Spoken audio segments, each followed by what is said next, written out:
کیږو ځکه پښتو شوه سپکه سپکیږو ځکه پښتو شوه سپکه له بدبختیو مزولۍ ډکه د ژوند کښتۍ مې دریاب کې ورکه آباد به نه شو له تور ټوپکه آباد به نه شو له تور ټوپکه خان وژل کیږي په خپله ځمکه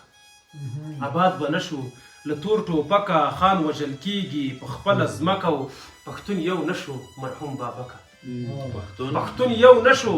مرحوم بابکه او بس دی راپاڅه ویده خټکه بس دی راپاڅه ویده خټکه محشر دې هیر دی د قام ملکه محشر دې هیر دی د قام ملکه او لکه چې لاړې له مونږ ټکه لکه چې لاړې له مونږ اټکه او په ما خوږېږي زما ادکه د یار د کلي هوا نازکه او ماښام نږدې دی